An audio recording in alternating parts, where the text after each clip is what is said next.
Hi, it's Irene Weinberg, and welcome to the Grief and Rebirth podcast. Before we get started with the episode, make sure to like and subscribe wherever you're listening or watching so you never miss an episode.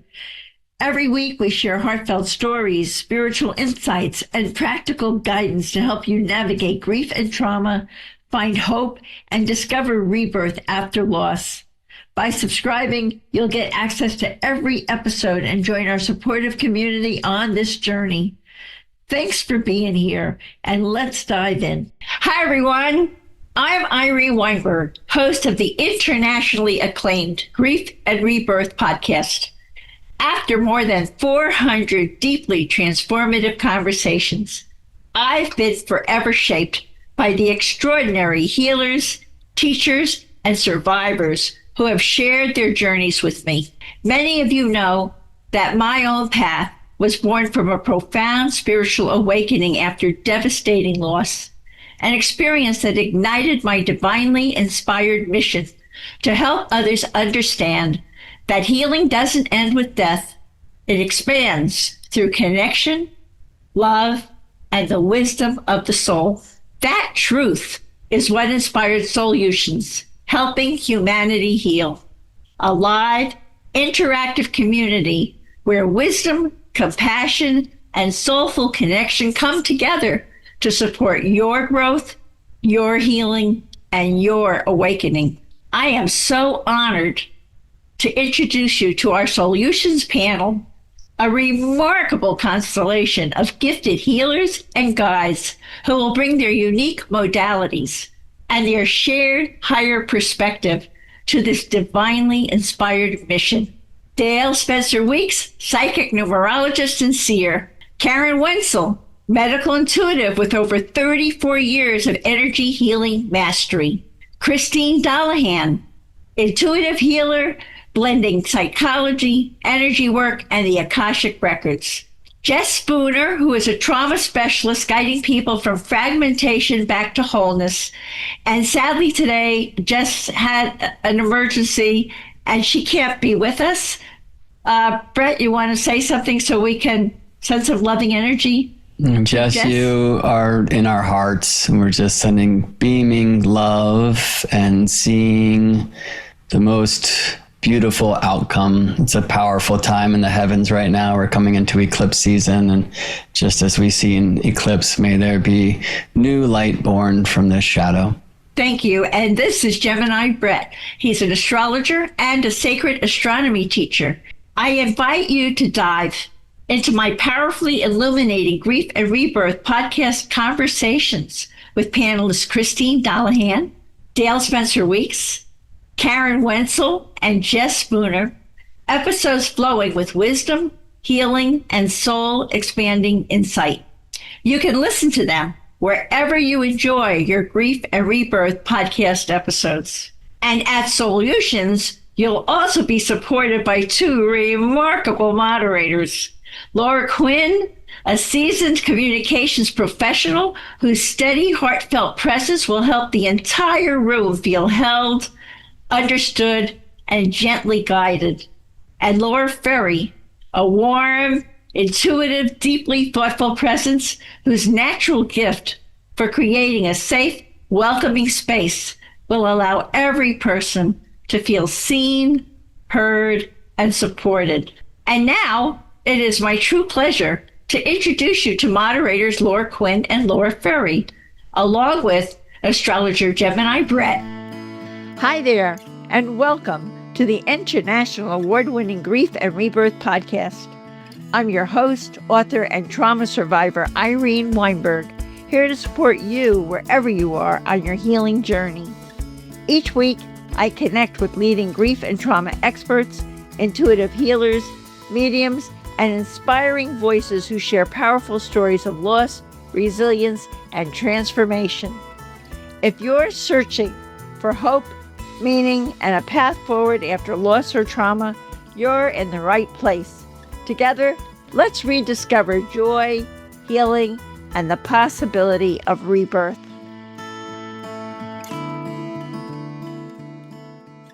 Laura Quinn, you did not just wake up one day and decide to believe. You were practically dragged by the evidence. Can you take us back to that pivotal moment with your mom, that specific, undeniable calling card she sent from the other side that shattered your skepticism and brought you here? I sure will. I thank you. Throughout my life, I was open to this. I am not an intuitive myself, but I've been a happy recipient of many readings. But it really was when my mom passed. She was a skeptic for sure, very stoic woman, did not believe in any of this. And I remember saying to her, Mom, when you pass, do me one favor. Let me know that you get it now. Let me know that you understand this now. And I will tell you that it has been incredible. And she has given me many messages. It's suffice to say, we are actually closer now than we were when she was living. And that's not a joke. I mean, literally, she has been sending me so many consistent messages over time. So, we don't die. There's a shift in energy. There's a higher enlightenment. She's shown me this. It's an incredible belief system that I've adopted.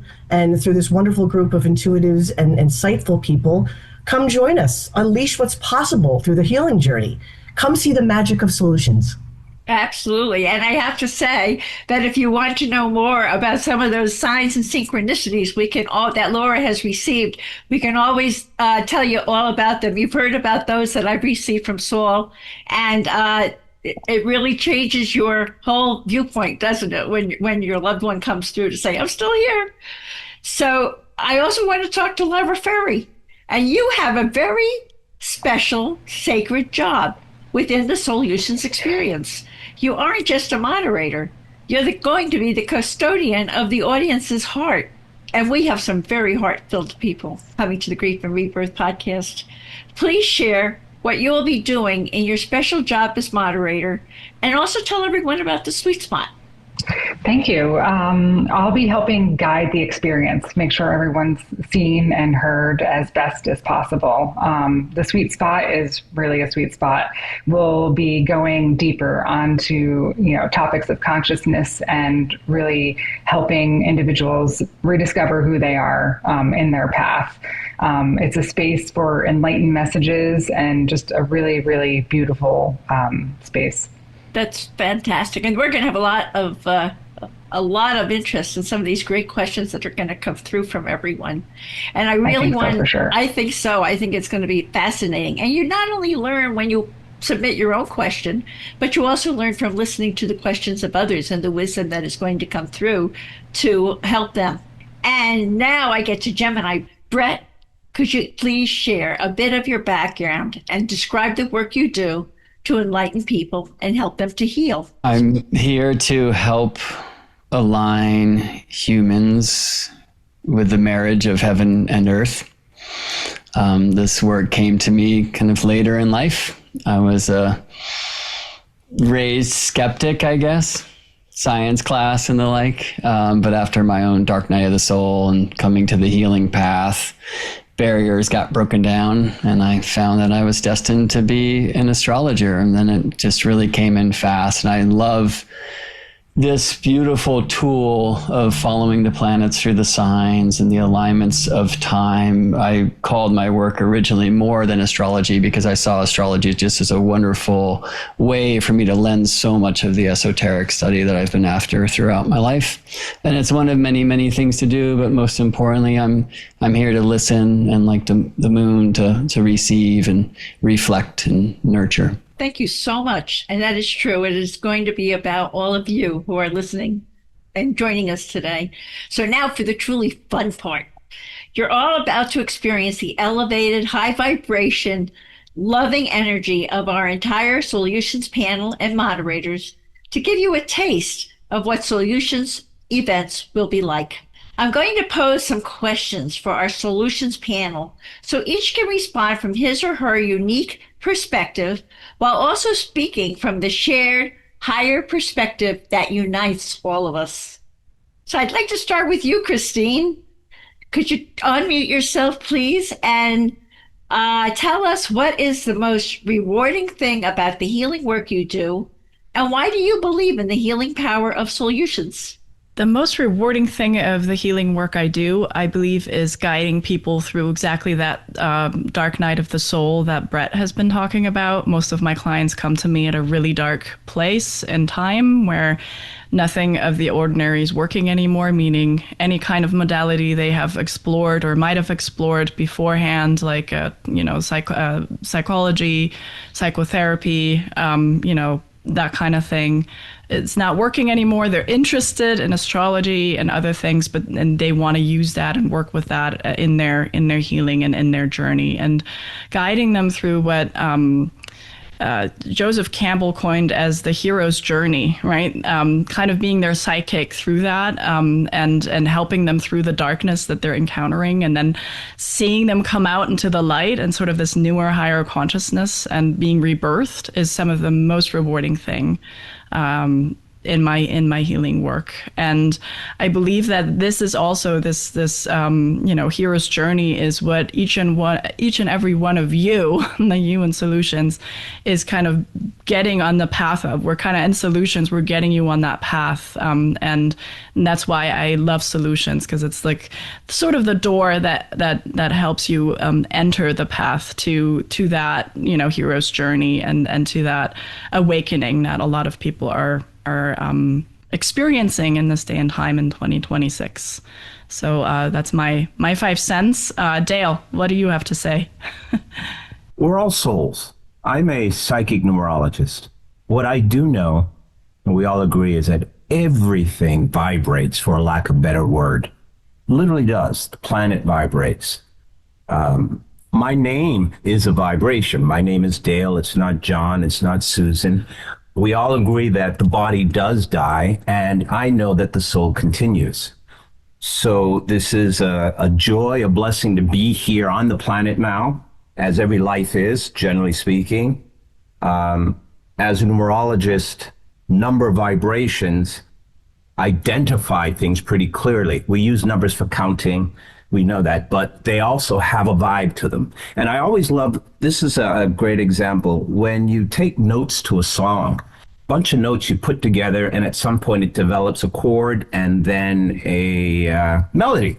Well, my name certainly is not it's D-A-L-E. Numerology, each letter is assigned a vibration. So when you put it together, you get this vibe of Dale, and that makes me unique. And knowing that, you can also delve deep into the soul and a lot of things. Generally speaking, Solutions reveals truths. That's what we're here for. And there are many ways of getting to truth.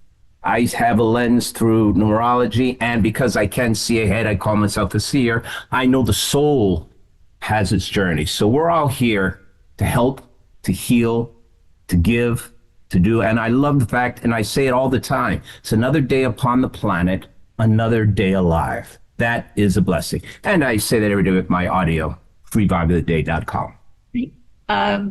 Let's go to, who would you like to choose to follow you now, Dale? Karen.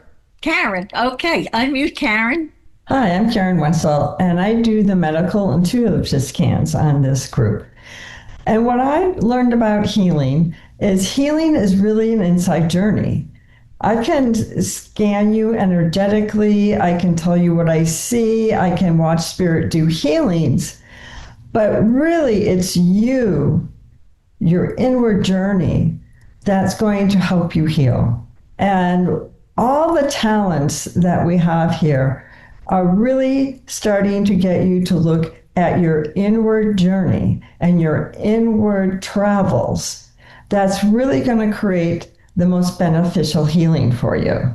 And that's why we've come together, to give you different modalities, to give you different insights, and look at your light that is emerging from you. And that's why SoulYOUtions is an incredible group of humans that have figured this inner journey out and are willing to help you figure yours out. My mission, it's interesting. I don't know why I didn't think about this. I say this all the time. It's even on my website and such. My mission is to help place more light upon your path. And I'm not the light. I'm of the light, like all of us. But I think in so many ways, that's what we're here to do as a group, Solutions. And that speaks to Solutions. We channel, we express.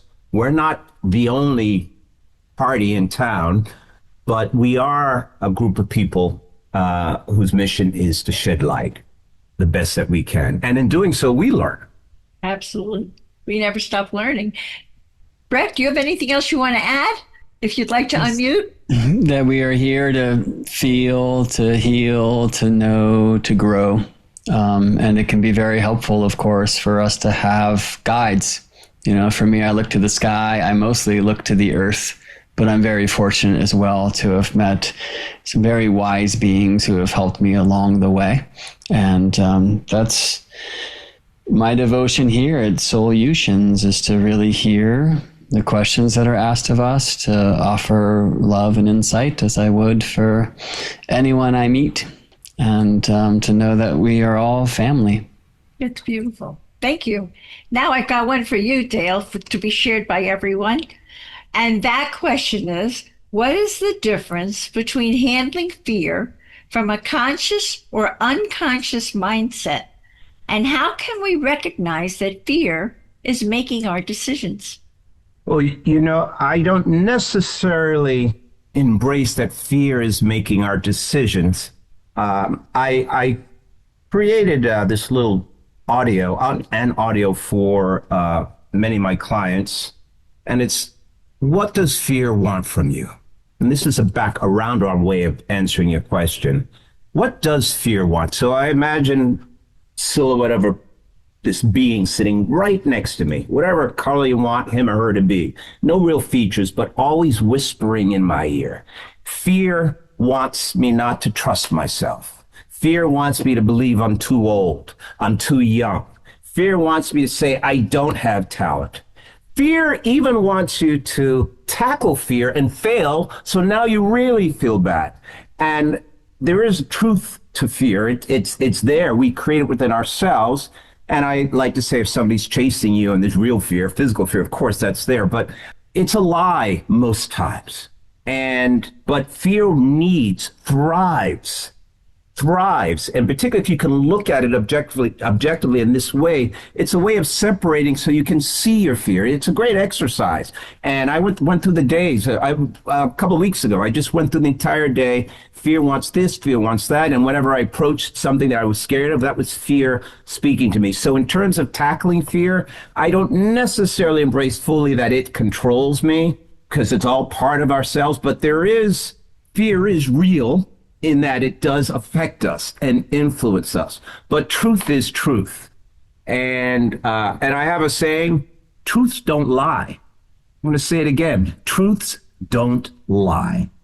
And one truth I know is that I am a soul, I'm here, and there is help for us. But how do you tackle fear? That's I know you didn't specifically ask that, but it's real. Fear is real for us because it's coming from within and sometimes without. I don't know if I answered that fully, but you get the gist. Beautiful. It looks like Christine wants to add something to what you had to say. Christine, yes. Could you unmute yourself and also talk about the difference between the conscious and unconscious mindset? Because a lot of people will become more conscious when they become part of SoulYOUtions. Well, I loved what Dale had to say about fear not being real in some way. And I have to add the perspective of, why do we feel fear, right? Fear is an ego response that was keeping us safe when we were cave people. It's a nervous system response. And it's based on the idea of, I don't want to be eaten by a saber-toothed tiger, right? I want to preserve my species. I want to, make sure that I can, eat and preserve my young and all of that. Now, we don't have saber-toothed tigers running around in 2026, hopefully where you are at, right? But that same fear is still driving us, right? We still fear for our lives in some ways, right? We're anxious about finances. We're anxious about not being able to put food on the table. Is that real or is it not, right? It's something that I think that's what Dale, and I don't want to put words in your mouth, but what Dale alluded to, it comes from the inside, right? The way to consciously handle it is to realize when is my nervous system, right? And talking about embodying spirituality, when is my nervous system trying to keep me safe, trying to do a really good job in keeping me safe, but telling me a story that is actually not real in this moment, right? Am I actually not safe in this moment? And when you can understand how that feels in your body and how you and how that, you know, expresses itself, you can say, wait a minute, I'm really anxious about finances right now, but is that actually real? And what's in my power to do in this moment? And that's the consciousness shift. That's the shift when you go and you say, okay, I'm going to go and I'm going to sit down and I'm going to breathe really deeply and I'm going to meditate on this. And then maybe I get a blink, you know, I can actually tap into my higher guidance, which we all have. And then I'm going to say, oh, I really like, you know, Gemini Brett, or I really like Dale. I'm going to call them up and they're going to lift my energy, because we all need a little help from each other sometimes. And then we can shift into a higher vibration. One of my shaman mentors, and I know some of you work shamanically too, once told me it's spirit saying something. So there you go. Spirit is right there. So that's my 5 cents to say that, you know, it's really a matter of understanding what's my nervous system saying. It's really just a primal, you know, thing that's happening. And I don't need to buy into it. I can elevate myself because now, you know, I have a prefrontal cortex. I have a way of getting into my own power, into spirit and all of that. And I believe Karen has something to say. So I look at fear like Dale and Christine. There's a real fear. Like if a bus is going to run you over or a car is going to hit you, get out of the way, right? Just get out of the way. Avoid that calamity. But then there's all the other fears that we have because we're worried about the future, or we're worried about finances, and that's a big deal for a lot of people, or we're worried about a relationship, right? I believe a lot of those fears come from belief systems that have been instilled into us by our elders and by our society. And those fears start to accumulate over time. Like you got to get a secure job, you got to make sure that it has health insurance, you got to make sure that you're going to get a pension. And I am so glad to see in our society today that so many more people are becoming like contractors. They're working on their own. They're contracting with companies. They're getting more creative in what they do because they want it to be able to go to work and love it, right? I mean, and that's a scary thing to do because all of us here have done that, basically, right? And I was in fear about it, and then I said, forget it. I'm just going to do it. I'm going to take the leap. And when I did, doors opened up, things fell in my lap, and it's been awesome because I believe Spirit had my back, right? And I think that is like the most creative place that we can be is when we know Spirit has our back and those fears and belief systems start to fall away. And when I do reading, I can see those belief systems that were incorporated into you, and I can help you clear those. And I think Brett had his hand up. I'm going to turn it over to him. Thank you. Waving it maniacally because I really feel what you're saying, Karen, deep wisdom. I think our fears are very important, and I think it's a very beautiful part of the path to learn to live more fearlessly, which just means having less fear. When we look at the truth, as Karen was sharing, that these are deeply rooted in our family structures and our cultural structures. I could speak for hours about how this is actually part of a program. And it's a gift for us to honor our fears and to know our fears and see our fears, right? The shadow itself is cast by the light. And so when we look at these long shadows, especially that perhaps is a fear that I had, my father had, his father's fathers had, and I start to embrace that fear, love that, and see that, and start to move in a different way instead of responding only through that fear, but with, as you said, Irene, consciousness of it, seeing it, knowing it, being aware of how I respond from that place versus from my core. It's very helpful for me to know that as I'm healing, I'm also healing my line, and it's not just the familiar patternings, it's the cultural patterning. So as I heal just through my own decisions and responses, I'm healing my culture.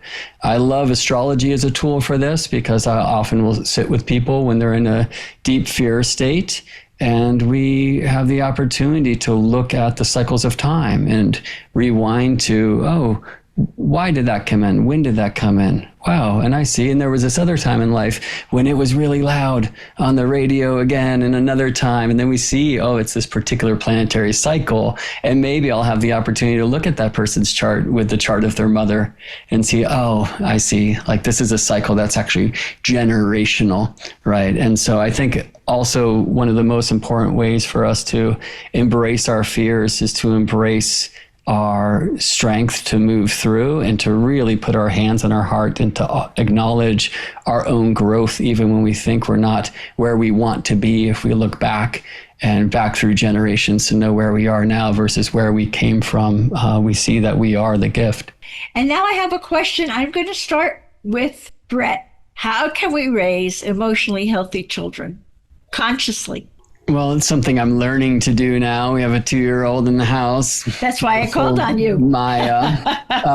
There's a poem from Khalil Gibran from the Prophet that I read many times to parent clients who are in a difficult experience with their children. And I'll just read a few lines from it that I love so much because they're wonderful reminders.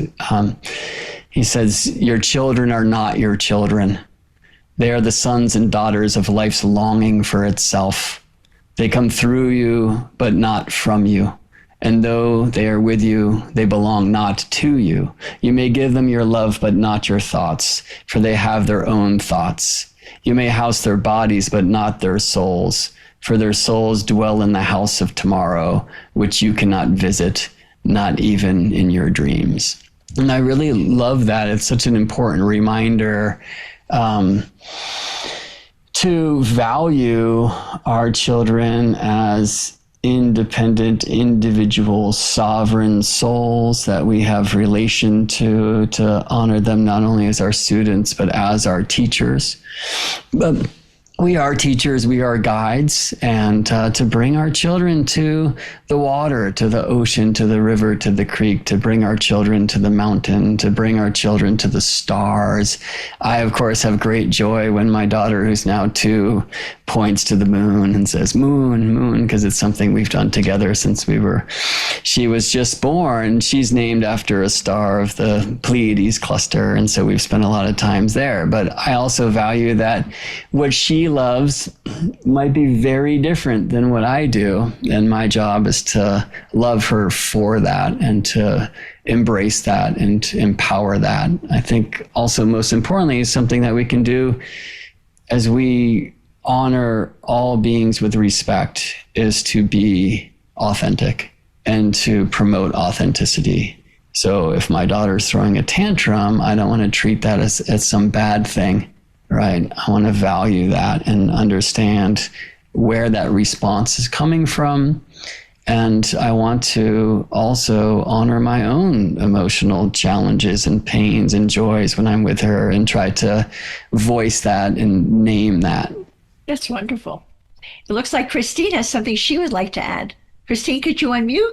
Yeah, I love that poem from Khalil Gibran, Brett. And I think that's the one and only parenting advice you ever need. I really think, forget all the other parenting books. That's what you need to raise conscious children. I often, I have a 3-year-old and a 5-year-old, and I often, read that poem to remind myself of it. And I tell a lot of clients who go through early motherhood and parenthood and are which is an initiation and an awakening in itself, I believe. You will, I've had lots of opinions about parenthood before I became a mom, and then it's almost like I peeked behind a curtain and I'm like, oh, all out the window, completely different now. So, but what I want to add here is that I always say that, I was looking for a guru my entire life up until I became a mom at 33. And I was looking to, Hindu holy men and Christian, multi-faith perspective, and I just couldn't find what resonates. And there came my daughter. Along came my daughter, and my daughter is the counter opposite of me. completely different personality, completely different little person. And she has been the greatest teacher. She really is my guru. She is the person that is teaching and has been teaching me the most and has helped me to evolve the most. And I see both my kids as that. I always say, I teach my kids how this flesh and body suit works on planet Earth, right? Like, this is how this society works, and this is how this body works, and this is what we do and we don't do. But they really are teaching me something about my soul and my evolution. And I think when you approach parenthood from that perspective, right, then you are always parenting consciously, because you see it as a personal growth journey, right? And my daughter has shown me so many of my shadows. And it can be painful. I mean, shadow work is painful work, but it's also very rewarding work when we decide to actually look at it and engage in it. So I have one from Dale, and then we have Brett. Yeah, I was wondering if I just add one more thing to what I was saying before. My daughter's parents are both astrologers, and I think I want to honor my daughter as much as I would the child of a client who comes in asking about their child, and understanding that I might not have her consent to go digging through her birth chart. And I don't want to start astrology first. I want to start as a human being, right? Somebody who's just a father and somebody who understands, who has been a child, who is still a child. I think that's very important. And astrology can also be a very helpful tool when I know things are particularly stressful, something on, and I do. We'll look at the astrology of the day. We dress Maya according to the planet that represents the day of the week. Today's Friday, Venus's day, so she's wearing a very pretty dress right now. So we're participating, and there's something I always love to say, which is, what if in school we were first asked to contemplate oneness before we were taught 1 + 1 is 2?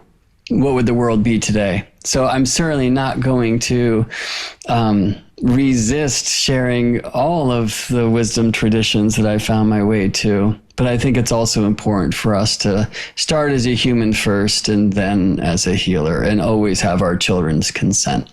It's beautiful. I love what Brett said, starting as a human first, because recognizing that little baby is a soul. I can see the journey of the soul, whether you embrace past lives or not. Before the baby or the child comes into a body, I see that person, I see it.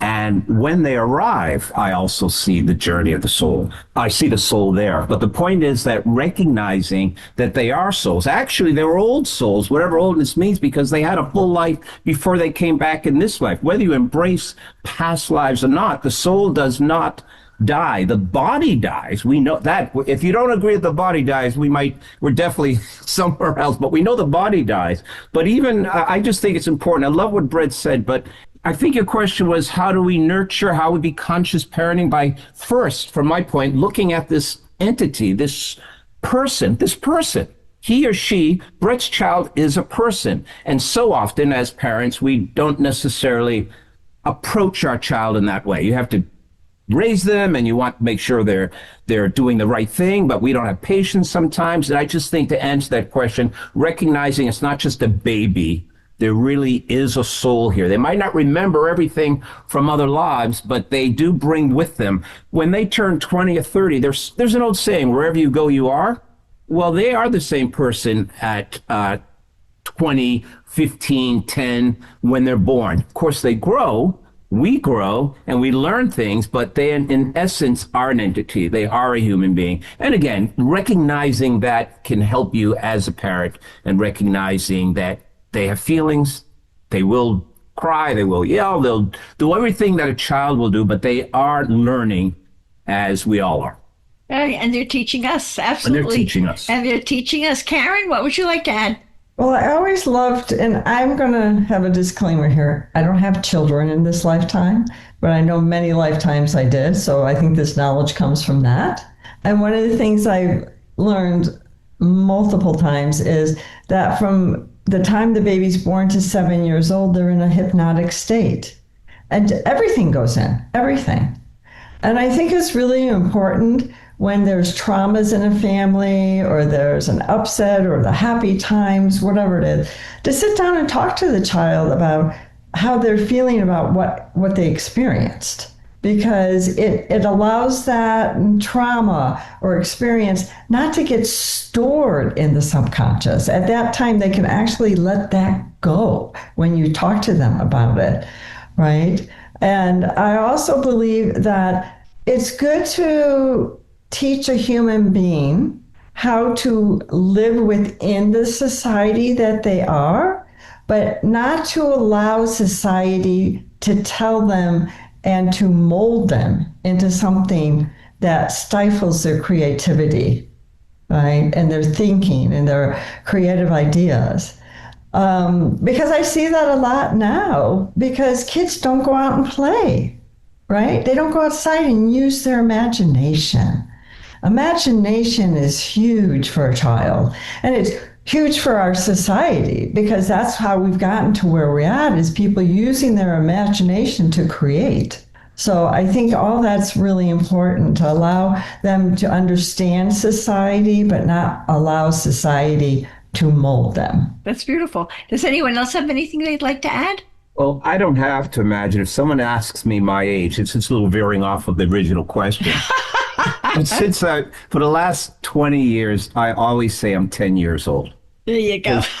There's the inner child that that's so important, even in a real child. I was blessed to have a very, very, very loving mother, And I remember when I was 10, even though I lost my father when I was much younger, she just made it so wonderful that 10-year-old is still within me. And I think it's important to find it in whether it's 10, 12, whatever a good time in your life, so you can actually apply that to your children. Applying it meaning looking through the lens of feeling that youthfulness, and it may not even be just youthfulness, but it's the energy, hopefully positivity. But then everyone is not blessed also with having a wonderful childhood also. So, but in terms of what you said, finding the child, I'm 10, and always have been for a long time. And dealing with... You're a very special 10-year-old to all of us, Dale. I love children, and I do love, again, what Brett said, human beings, and then Karen reinforced it. And originally it was about how do we nourish our children or consciously nourish them. And again, it is how we perceive them, I think, at times as a parent. Absolutely true. Anybody else? Anything? Before I go to our next question, Christine? I just want to piggy off of what Dale said about there's, knowing that even a baby, it's a person, right? It's a soul in there. And what I just want to kind of add on is my own experience. I had a pre-birth experience, so I remember everything before my birth and a little bit after my birth. And one thing that I remember specifically right after my birth as a small baby lying in a crib was everybody kind of like hunching over me and going, Gucci, Gucci, gaga, goo goo, and me looking back and thinking, hello, there's a living person in here. I can think, think very clear thoughts. I've had many lifetimes. You don't have to Gucci gaga me, and being kind of annoyed and going back to sleep. So I'm just telling that, that kind of story or remembrance that I've had, to piggyback off what Dale said as a, an experience I've had, right? It's true and right. But also for parents to remember, even when there's little babies, that there is a soul in there, and they might well be very clear thinking before they actually merge with their, physical body. So I just wanted to add that. So that's a very conscious statement about being very conscious about your child and who that person is and the journey they're about to take and how you're going to handle that. That's very conscious. Thank you, Christine. Thank you, everyone. And now I want to ask Laura Quinn and Laura Ferry, why do each of you believe that SoulYOUtions will become a welcome addition to people's lives? Who wants to start? I'll start. I think that for me, and the way that I connect with this is that as I was navigating my own personal growth journey, in the beginning, I felt very alone. There weren't a lot of people around me that were doing the same thing. And when you are changing your vibration, the people that you're surrounded with aren't necessarily coming with you on that journey at the same rate, I guess I should say. So I think overall, when you're navigating that, seeking community is one of those special places. And this is the place where they'll be able to find that other like-minded people that are kind of in a similar path. And it'll be beautiful to bring them together. So I think that's the perfect place for that to happen. Wonderful. And actually, there will be no judgment and total acceptance with this group. And Laura, would you like to say anything? Just to add, I mean, what a divine group of people, what a collective. If you're looking for something different or you're looking for some really great higher perspective insights, we've got such a great group of people here. Come with an open mind, come ready to learn. We're going to be a lot of what you're looking for. It's very exciting. I mean, since I've been here, it's been an incredible journey to meet and get to know these people.